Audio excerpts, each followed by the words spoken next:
Bismillahirrahmanirrahim. Assalamualaikum. How are you students? Hope you all are fine. English grade 7. As you all know that we have already finished the reading and translation of unit number 2, the miller, his son and their donkey. Now we are going to solve its exercise.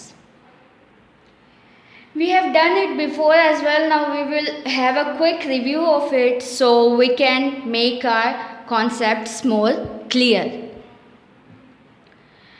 First of all, there is listening and speaking focus. In this part, we have a dialogue. Dialogue is basically a conversation between two or more people. This dialogue is about two friends, Faiza and Amara. They are discussing something about their English class.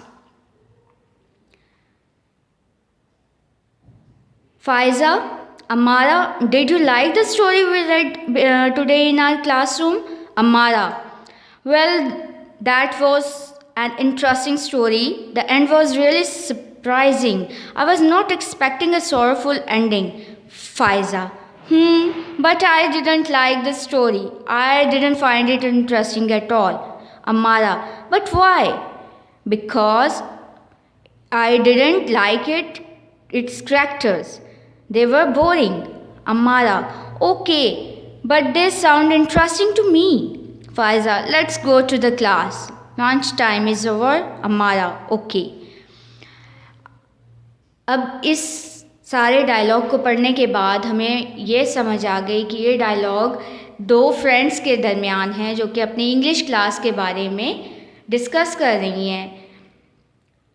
आप लोगों ने इसी तरह का एक dialogue किसी भी topic पे अपनी नीट कॉपीज पे लिखना है. Next part is comprehension focus. Comprehension focus, answer the following questions. You will provided by the notes for this part. Topic, sentence and supporting details. Read the given paragraph and notice the use of the topic, sentence and the supporting details.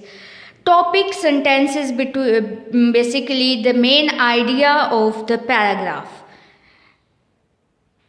Supporting sentence, the details or the other sentences in paragraph support the topic sentence, which are supporting the topic sentences. First line of this paragraph is, if you try to please everyone, you will please no one. This is the topic sentence of this paragraph.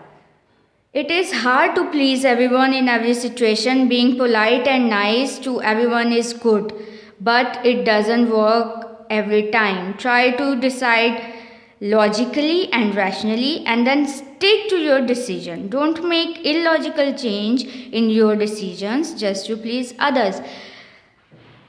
It is hard to please everyone in every situation. These lines are the supporting sentences of this paragraph till end. Question is, read the second paragraph of the unit and write its topic, sentence and supporting detail in your notebook. आपने यहाँ से second book का second sentence इस lesson का read करना है और उसमें से आपने topic sentence and supporting sentence को आइडेंटिफाई करना है और उसको अपनी नीड कॉपीज पे लिखना है. Open page number 9. Second sentence is, one day the miller made up his mind that he would take his donkey to the fair and sell it. This is the topic sentence of this paragraph. So he and his son said goodbye to their lady and started off. They drove their donkey very slowly, for they thought they would have a better chance to sell it if they kept it in a good condition. As they walked along the highway, Some travelers started laughing loudly at them. These all sentences are the supporting details of this paragraph. Now open page number 12. Next question is skimming. Skimming is a reading technique used to look for main or general ideas in any text. Skimming है basically reading technique है जिसमें हम सिर्फ basic ideas को या main ideas को देखते हैं. A reader reads only important information without going into detailed reading. जो रीडर है वो डिटेल रीडिंग में जाने के बजाय वो सिर्फ जो इम्पॉर्टेंट पॉइंट्स होते हैं उनसे गो थ्रू होता है और सिर्फ उन्हीं को देखता है, उन्हीं से इन्फॉर्मेशन लेता है. सबसे पहले इंट्रोडक्टरी पैराग्राफ होता है, उसको हमने पढ़ना होता है, फिर उसका टॉपिक सेंटेंस को अंडरस्टैंड करना होता है. नेक्स्ट हमारे पास उसकी जो pictures, graphs, charts, titles, headings होती हैं उसको देखना होता है, उसको कलेक्ट करना होता है. Then we make a mental picture of the text. After viewing this information हम उस सारे को देखने के बाद एक मेंटल पिक्चर बनाते हैं अपने माइंड में जो कि उस इन्फॉर्मेशन पे बेस करती है और उस सारी इन्फॉर्मेशन को हम एक समरी की शक्ल दे देते हैं. Question is scheme the story and right it's main idea in your own words in your notebook. आपने अपनी नोटबुक पे इस सारे लेसन को रीड करने के बाद एक समरी, एक स्किमिंग तैयार करनी है, लिखनी है नीट कॉपीज़ पे. Prediction is a gas. हम गैस करते हैं अपने प्रायर नॉलेज की बेस पे और कॉन्टेक्सचुअल क्लूज़ के बेस पे प्रिडिक्ट करते हैं कि आगे इसमें क्या होने वाला है.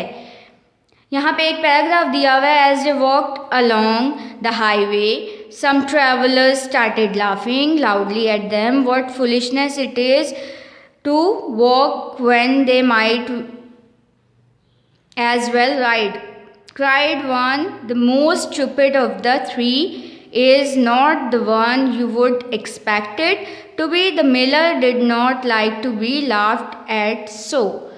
इस पैराग्राफ में हमें प्रायर नॉलेज है in this text above. We already have prior knowledge that we mostly get confused if people make fun of us. अगर हमारा लोग मजाक उड़ाते हैं तो हम कंफ्यूज हो जाते हैं. कॉन्टेक्सचुअल क्लू है इसमें the highlighted words. Highlighted words means जो आपके रेड वर्ड्स यहाँ पे मेंशन किए गए हैं, हाईलाइट किए गए हैं, like laughing and stupid. These are the contextual clues. And prediction.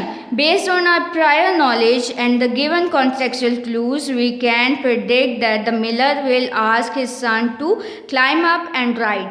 हम ये कह सकते हैं कि मिलर अपने बेटे को कहेगा कि वो उस पर climb up means उस पर चढ़े और बैठ जाए. Read the following text. Predict what event is likely to occur next. Fill in the given boxes. हमारे पास पैराग्राफ है. The miller and his son quickly scramble down and a short time later the market place was thrown into an uproar as the two came along carrying the donkey slung from a pole. A great crowd of people ran out to के बाद हमने predict करना है कि अब इसमें next क्या होने वाला है. प्रायर नॉलेज क्या है? They both had reached the marketplace. Contextual clues इसमें हैं tells about people who started making fun of them. Prediction इसमें ये होगी people will gather in huge number and start laughing at them, both of them, making them feel ashamed. ये हमारी इसकी prior prediction होगी जो हमारी प्रायर नॉलेज और कॉन्टेक्सचुअल क्लूज पे बेस कर रही है.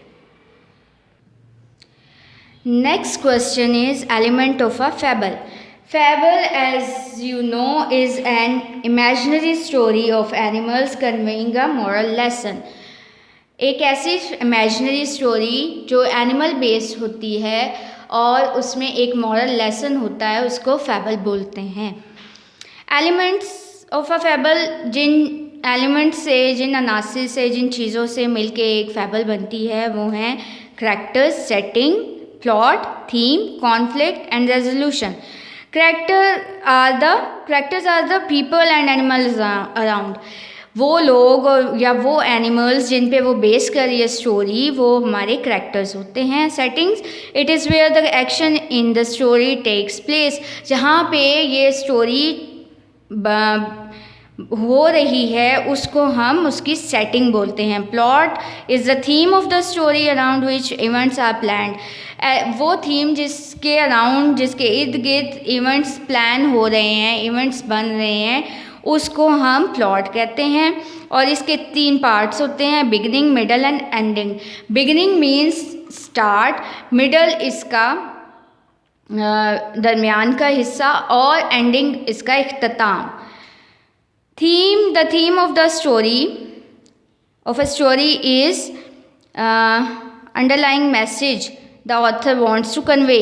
थीम बेसिकली वो अंडरलाइंग या हिडन मैसेज होता है जो कि ऑथर हमें देना चाह रहा होता है। Conflict, every fable has a problem that make the characters work hard and get it solve.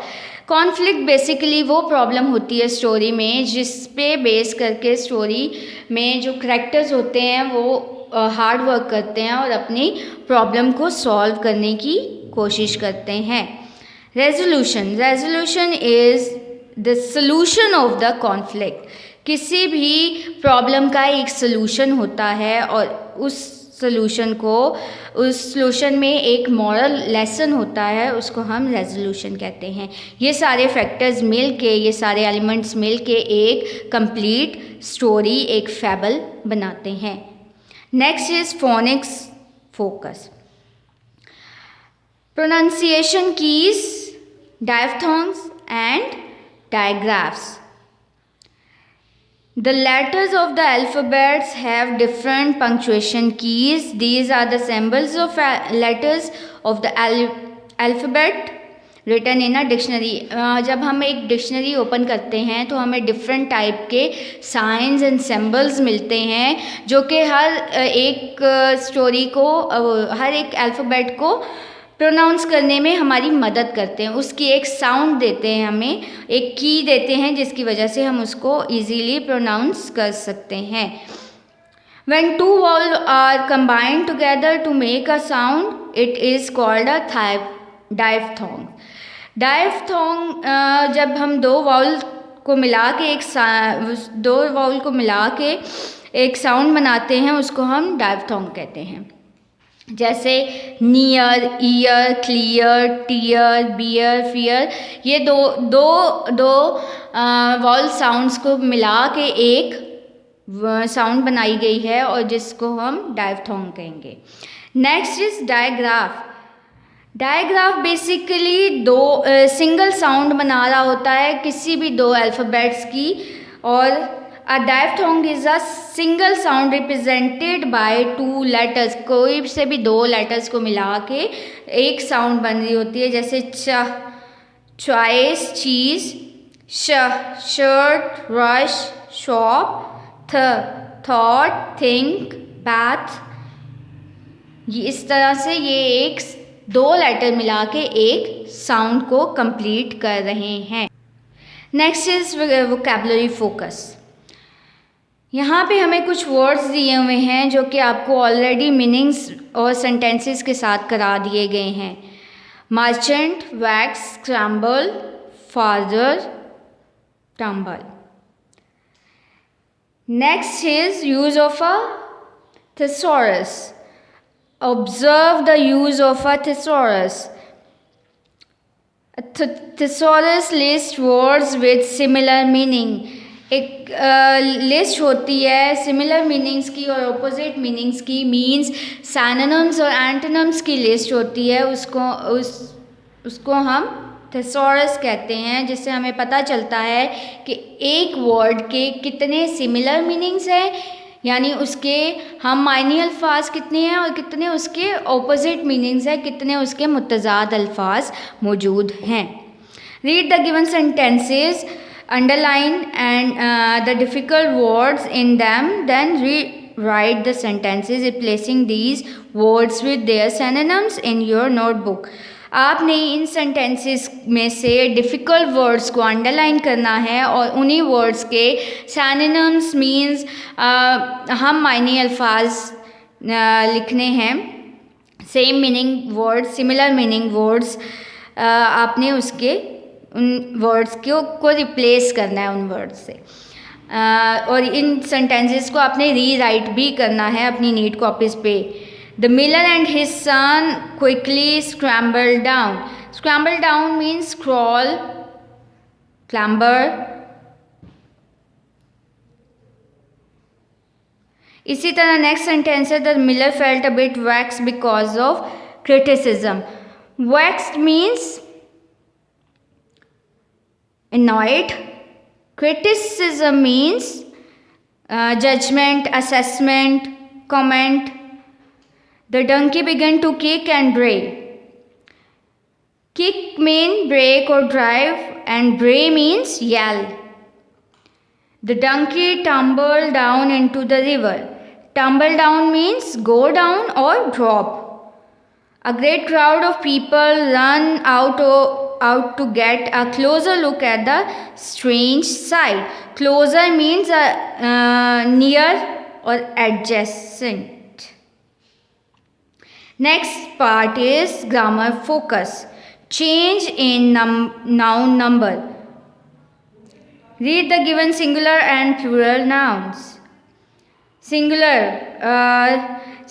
nouns regular nouns होते हैं और इरेगुलर प्लूरल नाउन्स होते हैं. Regular plural nouns are made by adding S और ई एस. जस्ट हम S और E S को add करके हम रेगुलर प्लूरल नाउन्स को बना सकते हैं. Irregular plural nouns are made by changing the spellings of singular nouns.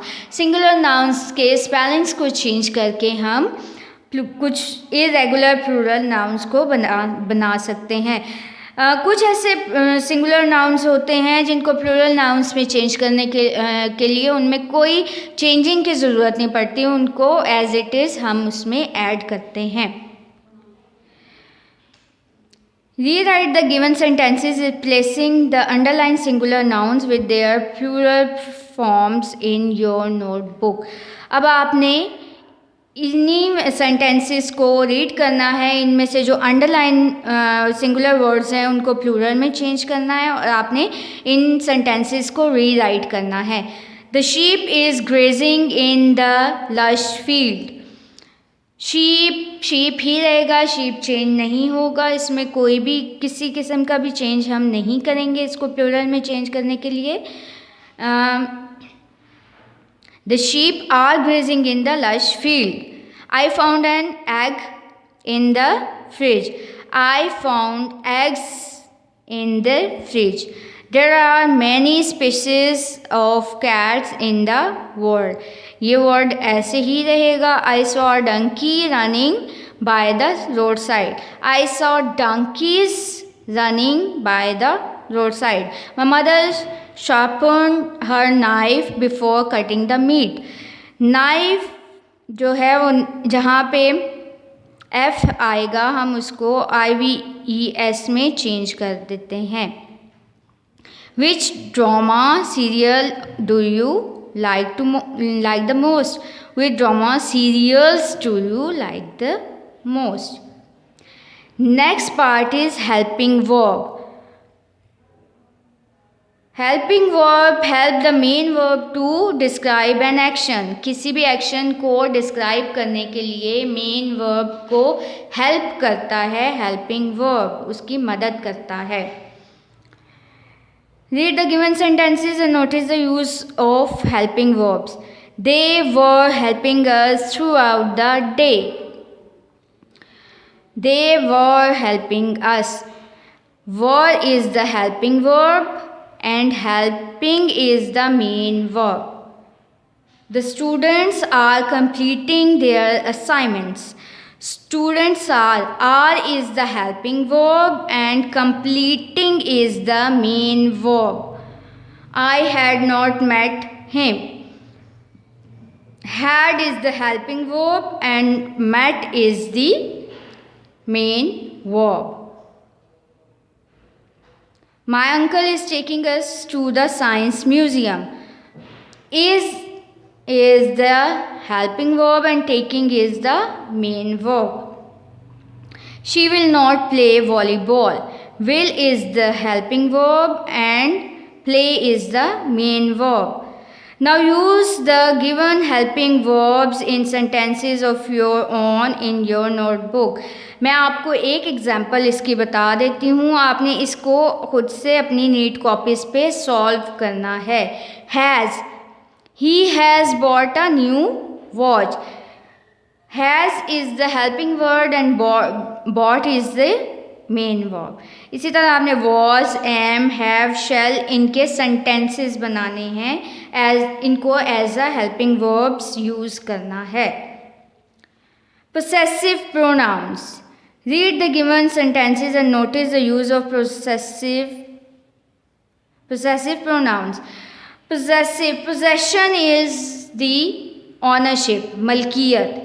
A pronoun indicated possession is a possessive pronoun. वो प्रोनाउन जो आपकी पोजेशन को या किसी की भी मलकियत को, ऑनरशिप को शो कर रहा होता है, that is known as possessive pronoun. For example mine, yours, his, hers, its and theirs, ये सारे आपके पोजेसिव प्रोनाउंस है. एग्जाम्पल पढ़ें. This donkey is mine.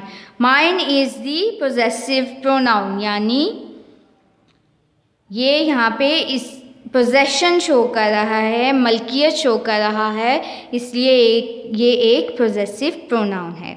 The cat is eating food in its tree house. Your rabbit is adorable but not as adorable as ours. Is these glasses yours? This jewelry set is hers. He lent me his camera. The ship is theirs. ये सारे आपके helping verbs हैं. Write sentence using the possessive pronouns given to on the previous page in your notebook. आपको possessive pronounce जो इस last page पे आपको बताए गए हैं, जो अंडरलाइन हुए हुए हैं, उसके अकॉर्डिंग आपने मज़ीद सेंटेंसेस बनाने हैं अपनी नोटबुक पे. Reflexive pronouns. Reflexive pronouns are used when the subject and the object of the sentence are the same. जब आपके सेंटेंस में सब्जेक्ट भी वही हो और ऑब्जेक्ट भी वही हो, सेम हो, तो उसको हम रिफ्लेक्सिव सेंटेंस प्रोनाउंस कहते हैं. रिफ्लेक्शन मीन्स अक्स. जब सेम होंगे दोनों, इट्स मीन कि ये आपका रिफ्लेक्सिव प्रोनाउन है. एग्जाम्पल देखें. I was trying to fix the nail but I hurt myself. यहाँ पे आई और माई सेल्फ, ये दोनों जो हैं, ये एक ही चीज़ को, सब्जेक्ट भी वही है और ऑब्जेक्ट भी वही है, और ये दोनों एक ही चीज़ को शो करें, इट्स मीन ये एक आपका रिफ्लेक्सिव प्रोनाउन है. और एक मेन जो रिफ्लेक्सिव प्रोनाउन की निशानी कह लें या एक पहचान कह लें, इसके एंड पे सेल्फ या सेल्व्स आता है. She bought a bag for her self. She and her self, ये दोनों सब्जेक्ट और ऑब्जेक्ट सेम है, इट्स मीन कि ये आपके दोनों रिफ्लेक्सिव प्रोनाउन, ये आपका reflexive. Her self is the reflexive pronoun. Write sentences using the reflexive pronouns given above in your notebook. आपके reflexive pronouns है myself, yourself, himself, herself, itself, ourselves, yourselves, themselves. इनको लेके आपने sentences बनाने हैं जो आपने अपनी नीट कॉपीज पे लिखने हैं. Next part is writing focus. Write a fable. Write your own fable, keeping in mind the elements of the fable you have just read in comprehension focus. आपने जो comprehension focus में fable के सारे elements को read किया था, उन सब को लेके आपने एक fable लिखनी है खुद से किसी भी टॉपिक पे. Reread the story again and write the summary of the unit in your own words. आपने पूरे यूनिट को रीड करना है और उसकी एक समरी खुलासा आपने अपनी कॉपीज पे लिखना है. Remember to follow the given checklist. Checklist means ये आपको कुछ पॉइंट्स दिए हुए हैं, इसके अकॉर्डिंग आपने अपनी समरी को लिखना है. Use specific word, verbs, modifiers etcetera. Add adequate support details. आपने सारी उसमें जो सफिशेंट स्पोर्टिंग डिटेल्स है आपने वो लिखनी है. Next question is key words in questions. Question में एक हमारे कीवर्ड मौजूद होता है. हर क्वेश्चन में keyword is essential to the meaning of a sentence. किसी भी सेंटेंस को मीनिंग देने के लिए उसमें एक कीवर्ड मौजूद होता है जिससे हमें उसको पूरे क्वेश्चन का मीनिंग समझ आ जाता है.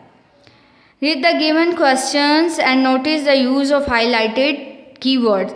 यहाँ जो हमें ये वर्ड्स हाईलाइट किए गए हैं इनको हमने समझना है कि ये हैं क्या. Analyse the character of the miller. Analyse is the key word. Analyse का मतलब होता है तज्जिया करना. Briefly explain the theme of the story. Briefly means मुख्तसरन आपने उस स्टोरी की थीम को बताना है. Justify. Have you ever tried to make everyone happy at once. क्या आपने कभी कोशिश की है सबको एक साथ खुश करने की. Justify your answer. आपने अपने आंसर को जस्टिफाई करना है. आपने अपने आंसर को साबित करना है, दलील देनी है उसके बारे में. Summarise the story in your words. Summarise आपने करना है उसका खाका एक खुलासा बताना है. Discuss the setting of the fable. Fable की सेटिंग को आपने डिस्कस करना है, उस पर गुफ्तगू करनी है, उसके बारे में बताना है, उसको एक्सप्लेन करना है. What happened at the end. What means क्या, एंड पे आखिर में क्या हुआ था. Reread the unit again and answer the following questions given above in your notebook. आपने इस यूनिट को रीड करना है. अगेन उसको रीड करें और ये जो ऊपर क्वेश्चंस आपको गिवन हैं इन क्वेश्चन को उसके अकॉर्डिंगली आंसर करें. स्टूडेंट्स ये आज आपका आप लेसन यूनिट नंबर 2 का एक्सरसाइज का सारा काम था जो आपने आज कंप्लीट किया. अब आपने जो आपको नोटबुक पे करने को कहा हुआ है, you have to do it on your notebook in neat writing. Okay students, thank you, take care, अल्लाह हाफिज़.